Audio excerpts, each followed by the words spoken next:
What are you hearing in San Juan County? It seems like most of the information that we get is coming from either the media or some from the congressional staff, and the word on the street there is that we can expect a designation.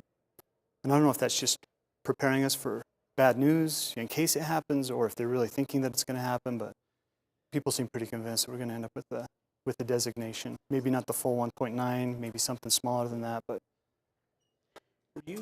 You were pretty actively involved in all of the PLI hearings. The Center for Western Democracy out of Denver put out a release this morning and said that Representative Bishop had his chance and he intentionally stalled and shut people out as part of their press release. Did you find that in any of your... See, that's the thing that really astonishes me, because Rob Bishop from the environmental community deserves a huge commendation. They should be thanking him for the effort that he made, because it was a genuine, sincere effort.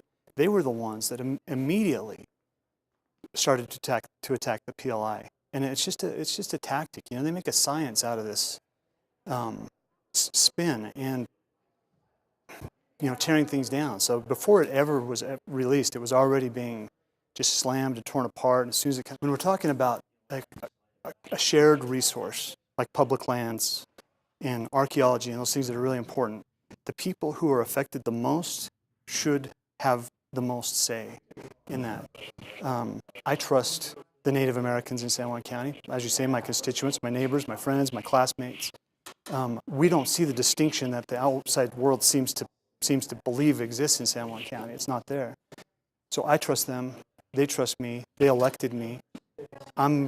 I'm a representative, one of 3 commissioners, and I would like to see these types of land use decisions made at the local level.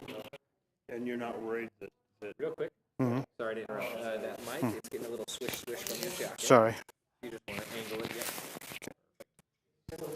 I'll stop moving around. Well, I don't want you to not express yourself. So,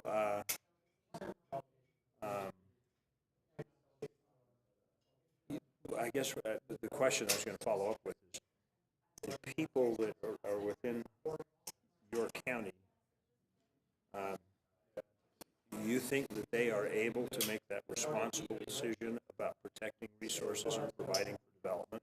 That's the argument that was made very clearly in the newspaper today, is that, we just barely stopped the big oil thing from ruining archaeological sites within the county. You don't necessarily back up that claim, but if you left it to locals, how would you resolve that issue? Is it resolvable?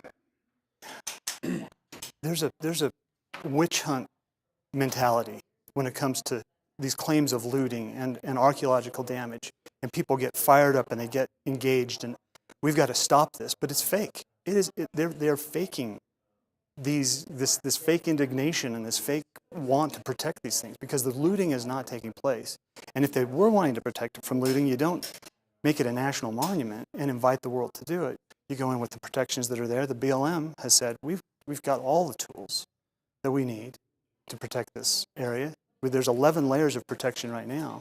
This is nothing but a political coup with President Obama to designate a large swath as a political favor to the people that have supported him, which is that environmental community. The entire national park landscape of Utah and monument is less than 600,000 acres if you exclude 2 million for Bears Ears and 2 million for Grand Staircase. So each one of those is like 4 times the amount of the total of everything else. Does that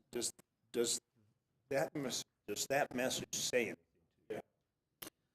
Well, it does to me. It's not lost on me. Mesa Verde is 80 square miles, and it's a big national monument over in Colorado, protecting all that archaeological resource that's there. We're talking about 3,000 square miles here. This is not an honor to San Juan County to be recognized as having something really special. This is land use, and it's unconstitutional use of the Antiquities Act, and it's completely out of line with reason and politics. That sounds remarkably similar to what Garfield and Kane County said 20 years ago. Right. couple of differences between us and the Escalante staircase. They've done a pretty good job over the last 20 years shutting down activities on this area already. It's not like we have oil or uranium or extraction taking place out here on the Bears Ears. There are some claims, and they'll remain valid. You know, all existing claims remain valid. We'll see how that pans out. But industry has been shut down in San Juan County. The federal government has done a good job of shutting our industry down for the last 2 decades, whereas with Grand Staircase, it was a sucker punch, you know. Came right at them, right in the middle of their plans to produce. So it would affect us dramatically on the economic side, but it's not. It's not as if they have not been squeezing us down to this point already.